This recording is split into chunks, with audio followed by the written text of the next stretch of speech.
สบายดีพี่น้องการทักทายสบายดีสวัสดีFCสุขุทุกคนเด้อเนาะยินดีต้อนรับเข้าสู่ช่องงานเนาะเลยได้สิทมกกอันนี้เลยเลยบ่มื้อนี้พาน้องอันออกมานอกเนาะออกมาตั้งแต่มื้อวานนี่แหละพี่น้องออกมามื้อวานนี่มาเฮ็ดห้องน้ำเนาะซอยน้อยๆเฮ็ดอยู่หน้าไอดอนที่ไหนพี่น้องโปรเจกต์เขาตั้งแต่ผู้ละราคาเข้ามาตอนนี้กำลังได้ห้องน้ำเนาะเท่อันพื้นห้องน้ำใส่ท่อใส่ยังแล้วเนาะตอนนี้เขาสิมาเฮ็ดแท่งน้ำต่ออันนี้เขากำลังคุดแล้วก็แทกเนาะเขาสิเทฐานมันพี่น้องก็คือเฮ็ดฐานบอลว่างแท่งเนี่ยแต่ว่าเอาท่อนั่นเอาท่อตัวเขาเอามาใส่ห้องน้ำว่าเห็ดทานมันแทะสบายดีส่งอากอยเด้อคิงก็อันนั้นมาอันนี้ก็ตั้งเตรียมบ่อนนะทุกคนเตรียมสบายดีเด้อพี่น้องเอาเห็ดกัน4 คนเนาะพี่น้องมีไอ้เพิงแล้วก็น้อยๆน้องเสือสร้างผึ่งสร้างเสือสร้างอันมีแต่สร้างพี่น้อง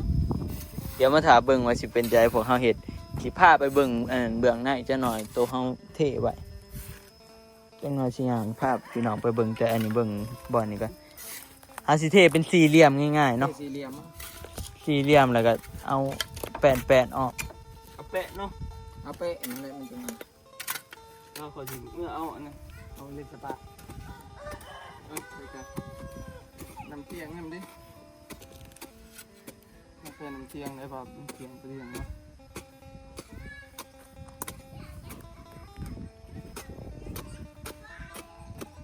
นี่พี่น้อง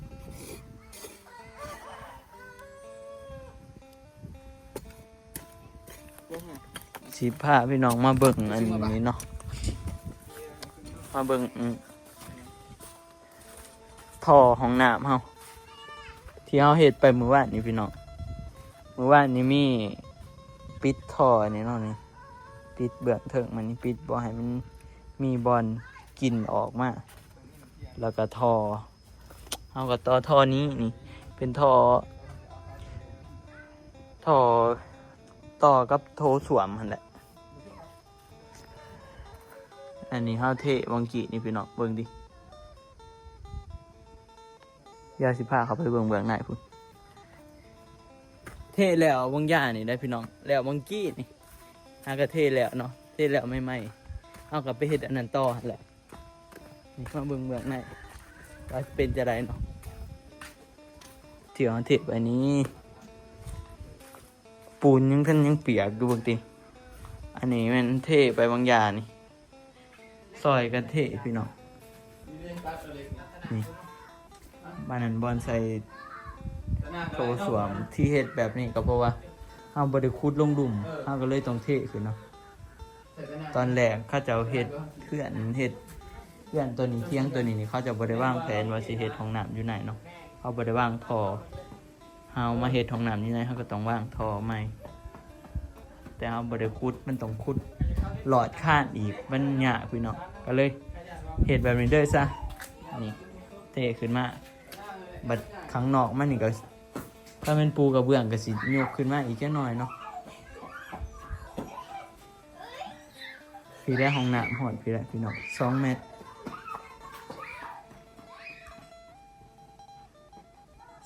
รมาอีกอันนี้ก็ประมาณนี้เอาหากระเห็ดแล้วทางไหนเดี๋ยวเราไปเห็ดแท่งน้ำมาต่อมาเบิ่งว่าชีเดะตอนไหนแท่งน้ำมันส้นเฮ้ยทางเนี่ยเสือร้องอีกว่ามือแรงเฮาจะกินยังเด้หนูเฮาเทอันนี้แล้วช่องเถื่อเลยเห็ดตัวนั้นก็คือจะกินแบะของแรงอันนี้ดิเซ่มือนั้นกินไก่อันนี้นะทุกคนกันลุกของอันแท่งน้ำบ่ให้แท่งน้ำเวลาว่างนี่เอาอันตะนางอันนี้ก็ได้แล้วว่าเห็ดเป็นอันนี้เล็กทางหลุมนี่นะได้เธอเทหนทางก็ยังเอาเล็กอันนี้แหละได้อยู่สักน้ำมันนักเท่าไรจักกันนะ จักรลิตรฮอดตันหนึ่ง ตันหนึ่ง บ่เป็นหยังบ่เป็นหยังหรอกดินแถวนี้ก็ดินโค มันจะเป็นหยัง เอาซัมซุงมันหนับมือหนับผมเนาะดินโคใส่ซองอันนั้นดูจะพับกันดิประตูก็ได้ นี่แหละพี่น้องอันนี้เฮาเป็นฐานเนาะเฮาสิเทปงอันนี้แหละเป็นฐานว่างตัวนี้แหละ วางแทงหนักอยู่ตรงนี้ถ้าเบิ่งว่ามือนี้เท่อันนี้มือนี่มาตั้ง แม่นเนี่ยได้นี่สร้างมึงอย่าคือเห็นตัดแปะอยู่ ลืมว่ามีบล็อกเจ้าบ่บอก เอ ไอ้ อ ดอนมาสะพวกบล็อกไปตัดแปะเลยได้ต่อเอาไว้เฮ็ดใหม่เทข้านไป มึงอย่านี่เฮาว่าสิตีแบบเนาะเฮาตัดแปะนี่ดิตัดไปละอันหนึ่งผู้ใดนี่ไอ้ดอนมาว่าใส่บล็อกสิบ่ดีกว่าบ่พวกเจ้าสิบ่มีแบบเทค่ะพวกเฮาก็ฮู้อยู่แล้วว่ามันสิบ่มีแบบเทข้านแต่ว่า ลืมไปว่า แต่ว่าเฮาก็อยากให้มันงามนะเฮาก็เลยลืมว่าเฮาสิ นี่ดิมื้อนี้เอา ใส่บล็อกแทนก็ได้ แล้วเร็ว บล็อกกันเอาออกไว้กับป้าเลยก็ได้เอ้า ปะเลยเป็นแม่แบบมาเลย นี่เฮาก็ใส่บล็อกแทนแบบนี้เอาบล็อกออกเป็นสี่เหลี่ยมก็เอาเหล็กใส่พี่น้องกระเทปูนเรียบร้อยง่าย งานเสร็จสิ้น ๆอันนี้เหล็กเท่านี้ดิ งานเนาะ สบายดี บล็อกมันก็โอเคเลยเห็นบ่อัน บ่าเสือโอเคเห็นแล้วบอกก็ดิ มันเพราะว่ามันบ่ได้เทข้านลืมอยากจะตัดอย่างเดียวนะอยากจะตีแบบ โอ้ยสร้างเลยมันบ่อยากจะตีแบบเอาโลดแหล้ว เพราะว่าสร้างก็แค่ไม่แต่พอครั้งแรกเฮ็ดนำกันได้ดิคือความคิดร่วมกันได้ดิผู้หนึงเอาแบบหนึงผู้หนึงก็ความแลกเปลี่ยนความคิดกันว่าซั่นซะ มันแนวคิดมันผสมประสานกันหลายอย่าง เฮ็ดเทอละน้อยทางในแหละเอาเลยเด้ บ่อยากล็อกเทอันนี้นี่แป๊บเดียว แต่เดียวเด้ FC บอกว่าเม่นว่าทำไมไม่ซื้อกระบะนี่ดิ FC เมน มันมีอยู่ เฮามีอยู่ได้กระบะนี่เฮาบ่ทันใส่เพราะว่าอยู่ใช่มันอยู่ทางในมันก็ผสมปูนง่ายแน่ก็เลยมันเป็นปูน คำขีดินกระสมยา อันนี้ก็ ก่อนบอกมาเสื้อ สร้างเผิงอากอยจัดการ สางมีแต่สางเนาะพวกเนาะ อันละบอนน่ะมันบ่อันนี้ตั้งไปเลยโลดเขาว่า แมน ให้มันกลายไปแล้วก็บ่ต้องเทเอาเบิด แมนเลย ตั้งไปเลยหาก็มาโค้งบ่นี่ ดิแบบงามกว่าใหม่อีก นั่นแหละจะว่า โน่ ซื้อจึกโล ง่ายบ่ต้องมาแกะ เล็กเฮาก็บ่ได้ซานนะเนาะพี่น้องเอาเล็กอันนี้เนาะเอาเล็กตะนางเลย นี่แหละคอยเท่อันนี้พี่น้องเท่ทางอยู่บ้านก็ใส่เด็กอยู่นี่แหละที่จริงค่ะมันเป็นม้วนยาวกว่านี้ก็มีได้เพิ่ง นี่ม่วนไปเลย ม้วนไปเลยกอกไปเลย ไอ้เพิ่งคุดออกไปอีกเป็นยัง คุณเอาไป เฮ็ดแบบให้มันงามซื่อ ไปเดี๋ยวเราเฮ็ดแบบก่อนพี่น้องแล้วแบบเดี๋ยวเราจะผสมปูนเทเนาะแป๊บหนึ่ง แห้งยังจะอันน่ะสอง ให้ยังซองเอามาใส่ตอนนี้เราตีแบบแล้วล่ะขั้นตอนต่อไปแม่นเราจะผสมปูนเนาะพี่น้องเราเอาปูนค้นปูนมาอันนี้ละค้นปูนมาใส่หนามบัดนี้เราใส่แนวสมปูนใส่กระบะแล้วก็บ่เป็นหยังหรอกเพราะว่า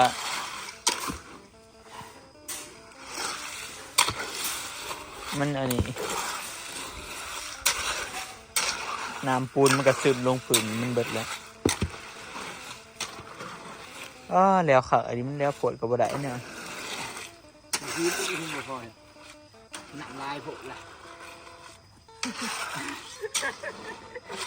เดี๋ยวมัน จะข้นมันทันหอดปืนมันไม่ได้เพิ่ง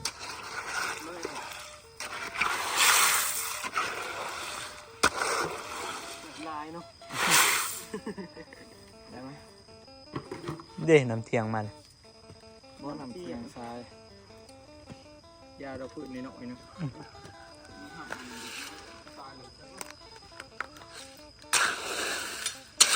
ยังมันเธอถึงน่ะ ไม่ใช่สุดอันเดียว ถือวะ โต๊ะรวม รัวหันแหละ เขาเนี่ยก่อน รัว บอกเอาตัวผมเลยนะเอาตัวใหญ่นะหามันกระเทะเราไปยังอะไรวะเยี่ยน้ำเทียงได้แต่ว่าน้ำเทียง ได้ บอเอาส่วนนะดิ แต่คันห้าได้น้ำเทียงซ้ายมันสิง่ายกว่า ซ้ายก็ได้อยู่ มีบ่ หันแหล้วไอ้เพิ่งว่าอยากใส่น้ำเทียงตัวนั้นน่ะ อยากจะจับทางไหนดิ อืม อันนี้ขีดอันนี้เอาแค่นี้ทางกูกระเทินมากเอาตาแน่มาบ่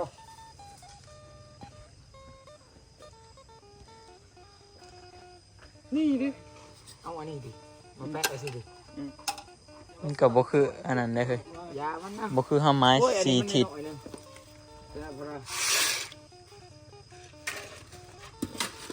มันมาลิ้นรั่วบ่เลย รัวบ้านคอยเอิ้นรัว บ้านเคยบ้านเจอเพื่อนมาอดีตโตโน่สิ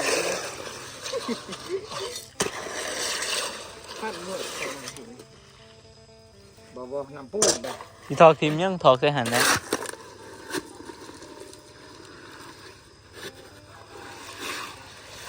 ที่แบบนี้มัน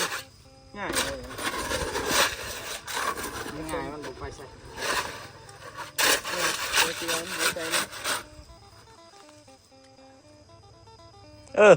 ตัวนั้นได้อยู่ประจักเสือ เจ้าของสั่นจกมันสั่นสั่นเจ็บแอว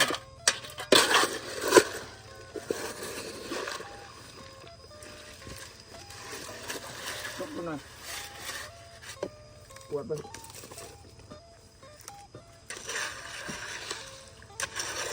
มันจะติดอยู่แล้วสม หนักลายหก ดูแล้วแขนอยู่ข้างในแขนอยู่ข้างในสิ มาตักมาใส่แล้ว ว่านี่พอ ตั้งลงไปโหลดตั้งลงไปโหลด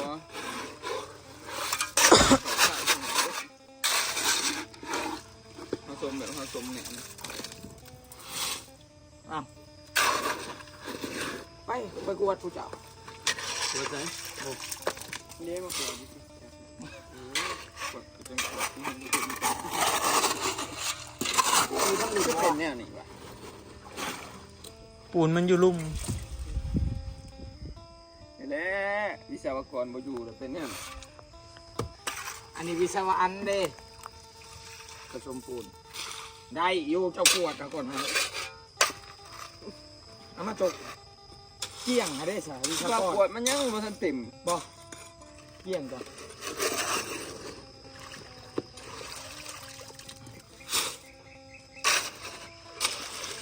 น้ำปูนเลย ให้มันเหลือก่อนจังสิ เอามาจกหันนะไม่เจ็บแอวใช่ปะ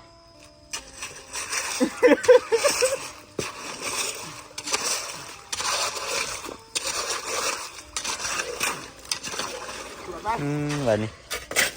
เริ่มงานเริ่มหยาบแล้ววะ บ่เคยประเทศตัวนี้เลยจบไปแล้วนะ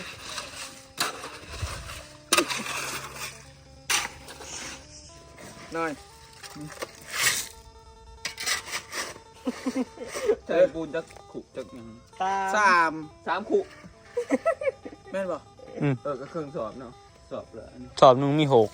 ขุ ตัวนั้นใส่เท่าไหร่กัน กับ1/3เบิด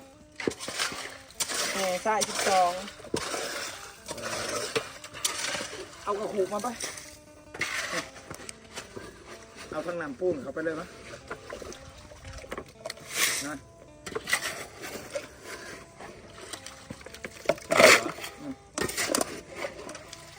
น้ำปุ้งเอาไปเพื่อ เอาเลย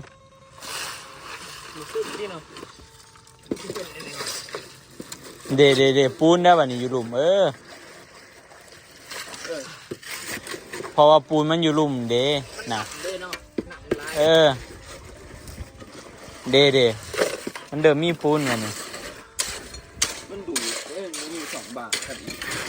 มาได้ปักนี่ไป มันเด้ ให้น่ากลัวคนในฮานอย นักกลัวอยู่แล้วคนน่ะหันง่ายกลัว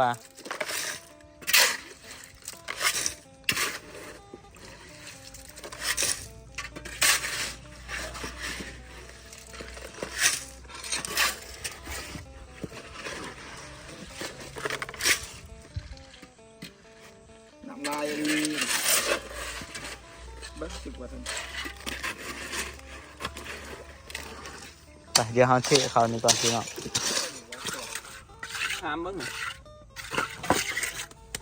ถามมาปรุง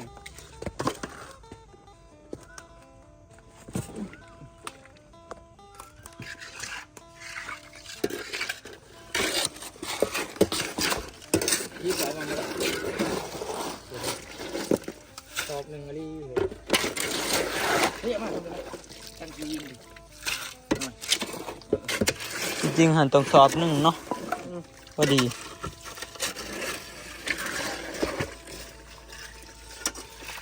เราต้องไปบ่อยอีกเด้อ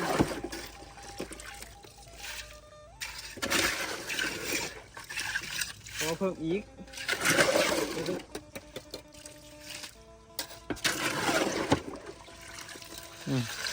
เดี๋ยวทำไปก่อนมาเพิ่มอีกหอบหนึ่งเนาะพี่น้องใส่นี้ใส่ไป1 หอบบ่าวกอยดีโนเวทไม้ รีโนเวทไม้ใหม่ทำเป็นแบบตีปูนนั่น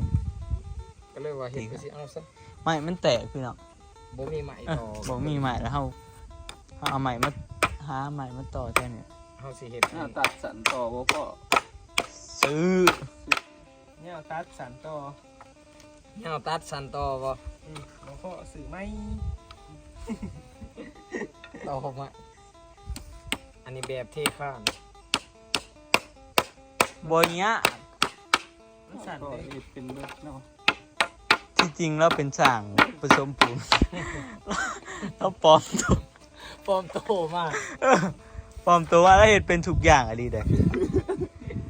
แต่เริ่มมาผู้เล่าอะไรผ่านเริ่มก็แสดงว่าบ่ได้เป็นเลย ไอ้เพิ่ง น้ำกั้นอะไรขึ้นน้ำกั้นนี่อันนี้สั่งผสมปูนนี่หน่อยนี่ เอาหลุดบึกเสืออ้าว เหยียบไปเชื้อเสียบเหยียบไป เออนี่ได้แฟนใหม่เลยงานอะไร ใส่งานได้เลย งานได้คือเขาอย่าจะซื้อจากแผ่นก็ช่องแผ่นบ่ไหว ท้องแผ่นผัดข้าอันหนึ่งในแบบอยู่ ขาดในแบบยังบ่แห้ง ยังแบบยังเฮายังบ่เห็น ได้แผ่นซื้อตัวนั้นอีกสวิตช์มันโกบเนาะ บ่ยะมันโกบเฮาเฮ็ดอีหยังทางกลางมันน่ะแล้วก็ตอก เขาเฮ็ดลิมแบบนี้แหละลิมดึงเข้ามา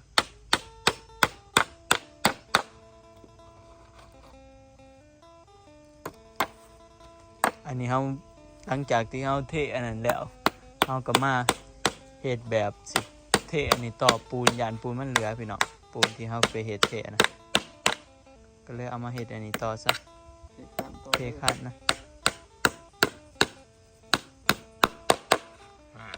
เรียบร้อยหมายการรีโนเวทต่อเลยเชียว ต่อต่อเจ๊คือว่าเอาตัวสันมาต่อ ตัวสั่น แต่เอา เอาจูใส่กันซื่อๆบ่ได้บ่ จุเลยกะสิจุก็เลยสิโต อืม ถ้าเบิ่ง เอาตัวสันมาต่อนี่ นี่บ่ไม้แป้นจุนี่ โอ้ แล้วก็เอาไม้แป้นมาอยู่ทางหลังมันก็ชื่อนี่เนาะ โอ้ว่ะเดี๋ยวก็สิใส่อีกแล้วฮะ นี่มันงานเฮ็ดก่อน ผู้ขอเห็ดแต่ข้าวเห็ดไฟผู้ เอาไม่เปลี่ยนไม่เป็นไร ไม้แป้นแบบเดียวกันนี่แหละนี่ตัดสั้นกันนี่เด็กได้ตัดอันนี้ก็ได้ต ตัวนี้มันกลายเลยผูกไปตัดทางหลังผมมันบาง เออ ตัดเอาพอดีมา แป๊บเดียวเลื่อยตัวนี้ฮะ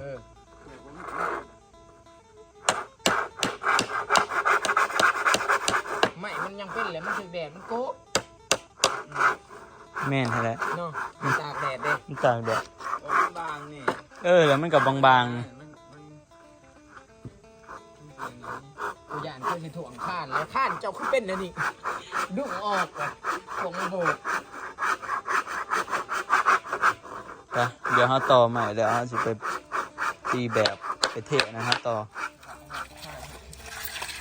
มาทุกคนตอนนี้เขามาอันนี้เขาต่อเนาะมาเทะตัวนี้เขาต่อทานอันนี้แล้วล่ะพี่น้องพอดีเต็มเอาประมาณนี้แหละ พอดีงานเนาะ แต่ปูนเขาเหลือก็เขาสิไปเห็ดแบบไว้ครับมันเหลือบอกอันนั้นก็ได้นะเอา มาตักเลยตักเลยเปิดง่าย มาตั้งมันก็ลุบแต่ว่า ลุกกับพอดีให้มันแน่น อันนี้ เว นี่ ลาแกะมันจะหยาบโอ้ ตักอันหนึงเพราะว่า ตั้งอันหนึ่ง เอาสิเสียน เอาไปตั้งอันหนึ่งดีให้มัน เสียน เทียง มันเทียงเอามัน เทียงนึงเขาตั้งแต่อันเดียวนะอัน มาบัด เข้าใจอยู่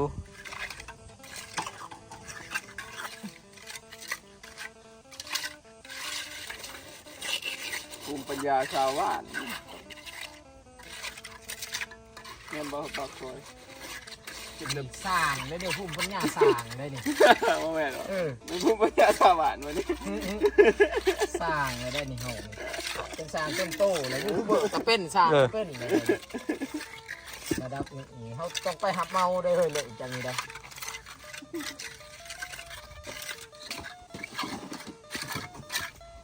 พุ่มปัญญาสร้าง เพราะว่าออกแบบเขาก็เก่ง เก่งนะ ออกแบบเขาก็เก่งเขาตั้งฝ่ายบริหารฝ่ายออกแบบแล้วก็ฝ่ายนี่3ฝ่าย ให้พี่บ้อมออกแบบให้เขาก็ไปเฮ็ดครับเขาเขียนแบบบ่เป็นเด็กพ่อแล้วน่าอายกอดอะไรทั้งนั้น ได้เลยแหละถ้ามาสิเอาใส่กับปะ เอานี่ลูกเอา เอาหยิกลงเชื่อ น้ำท่อนี่ดิ มันแห้งใส่ได้หรอ มันสิตั้งระดับ มา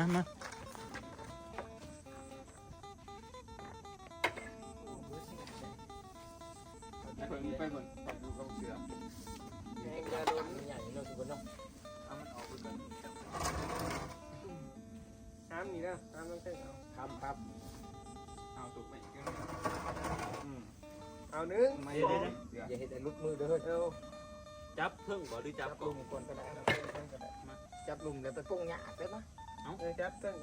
งขอประท่านใดแห้งไป เอาตุกไปอีกตุกไปอีกร้านของเมาของกูในติ๊ก แต่มันลุกตุตีนเลย เดี๋ยวเอาไป เอาย่อมาอีกก่อนไม่ได้ ปรุงลงจับ เหยียบได้ยัง เหยียบเลยมันก็ยังเขื่อนบุยังให้เหยียบนะ บ่เหยียบนะ เหยียบเลยสิแกะใหม่ก็ได้ แม่เหยียบด้วย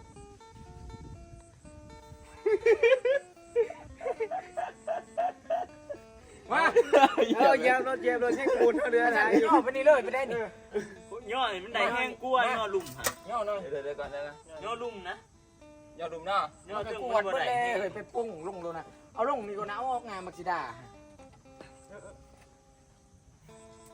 สวัสกะพวกเรากะเอายังไงยังกะเอาสี่สัตว์เนาะปวดแน่นอนเบื่อตาเลยปวดตีนจ้ะ กดต่อมา ผูกลงไปผูกก่อน ลงมานี่ก่อน อยู่ก่อน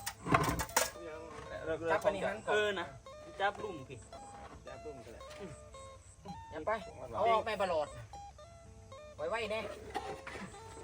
อย่าไปติแล้วทุกมือกูได้ มาได้มา เอาย่อทึกก็ได้นะ ต่อเลยเนาะ ย่อทึกก็ได้เด้อเอาแห้งก็ใส่มันด้วย 1 2 3พุ่งนี่ก่อนพุ่งนี่ เนี่ยนี่แต่ว่า เอา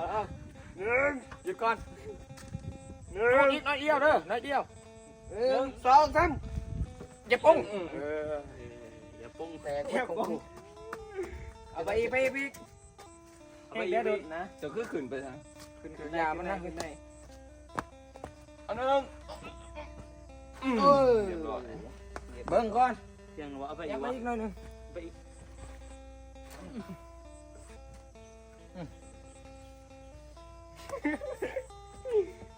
มาวิศวกรยังลูกกะวิศวกะเอาเบิ่งมา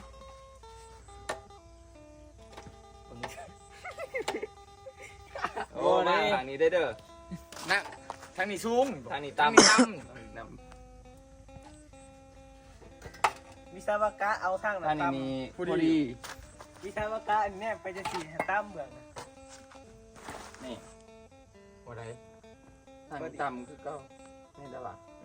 นี่มัน เอียงหน่อยหนึ่ง เนี่ยเบื้องจะสีมันก็ยังเอียงลงเลย ทางนี้สูงบอกทางนี้สูงกลัวโบแมนนี่อันนี้มึงนี่เชื่อบอกว่าไม่นำเที่ยงมันบ่คืออันนั้นเลยมันไม่ได้ขึ้นนี่เลยเด้อมีสตัม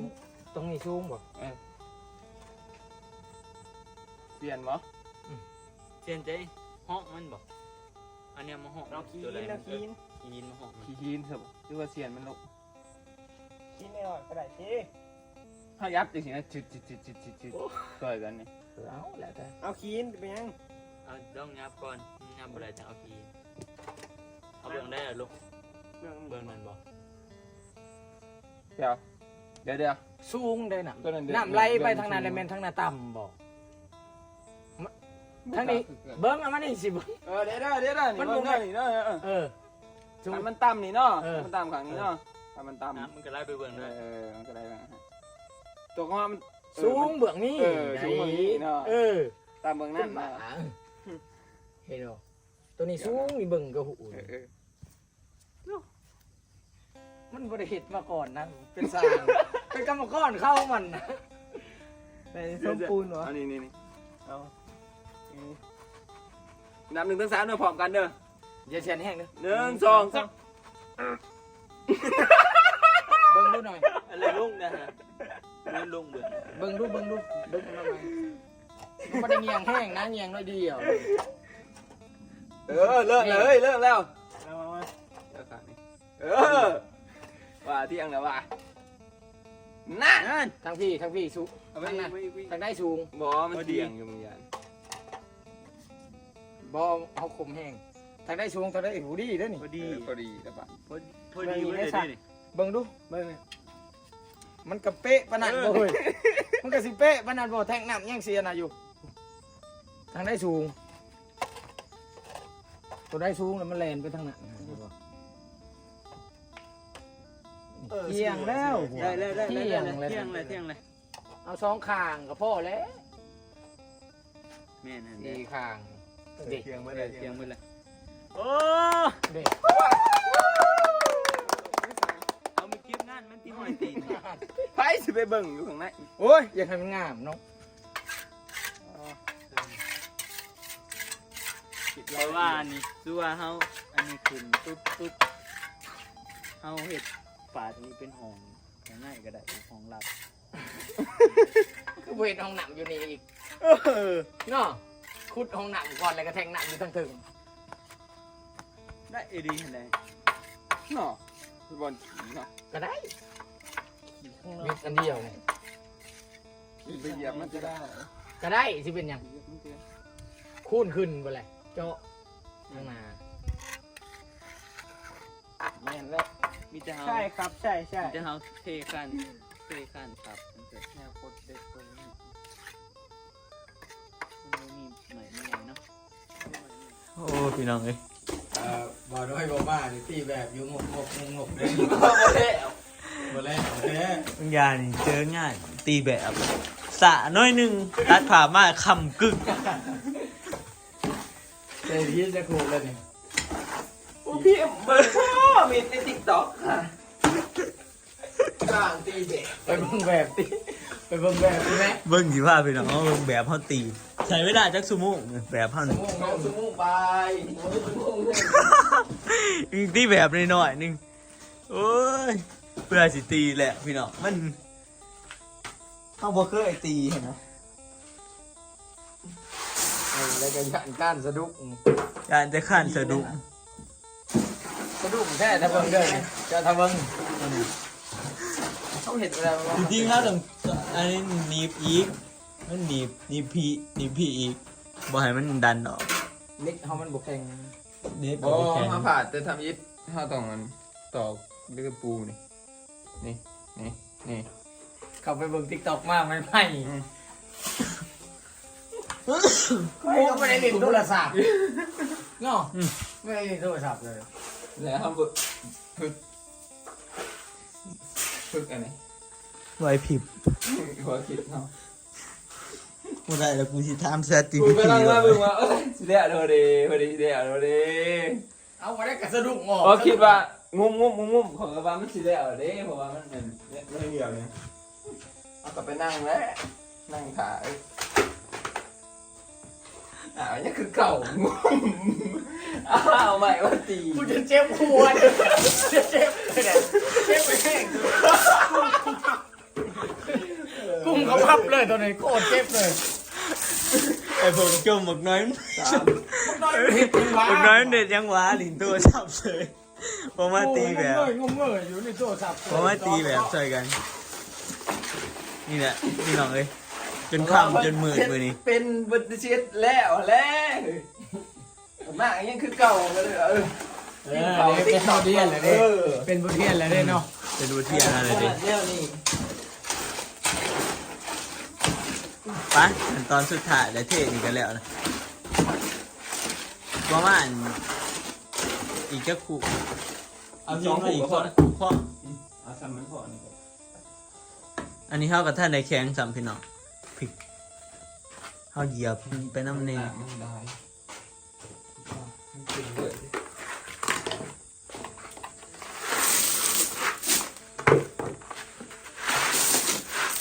ผักกาดยันต้องถ่ายนอกเลยในนอก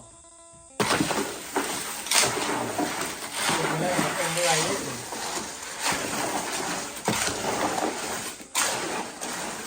ว่าแต่มือแรกแล้วจอนอยู่กับมือ เขามืออะไรเขาจะเจ็บหัวเขาหักมาหน่อยไม่ใช่ดิ กว่าแจ็คสิคิดยังกว่ากระดัง 3 คนอันไปตัดใหม่มาดูเพลิม กว่ากระนั่งมึงนั่งซอยจับใส่เบิ่ง มันสิไหลเลยนะมันสิไหลเลยนี่เอาดีมาใส่ก็ไหลเลยไปยืดไม่ไหลเลยผ่าเลยนะ3 ก้อยผ่าต้อง3 ก้อยผ่า3 ก้อยผ่าเลยพี่น้องจับไปที่จุ๋มให้ ไปเดี๋ยวเอาไปเทมันสะท้อนบ่ไฟบ่เห็นแน่นอนอะไรอยู่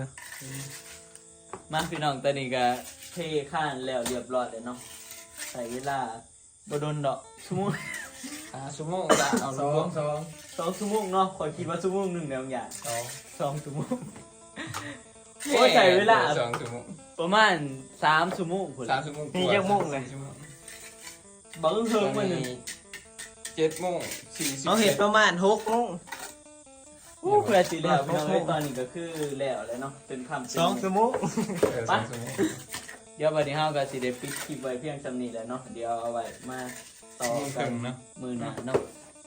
ชั่วโมง มาถาเบิ่ง เกือบ ใช่มือหน้ายังสิก่อยังสิโบกสิถาเบิ่งสิได้เฮ็ดแต่ฮอดใจพี่น้องไปเดี๋ยวเอาไว้พบกันใหม่คลิปหน้าเด้อสำหรับ เบิ่ง คลิป แน่ นี้ ผืนกูแห้งนี่พากันเหยียบนี่ฮะ ขอตัวลาไปก่อนพี่น้องพบกันใหม่คลิปหน้าบาย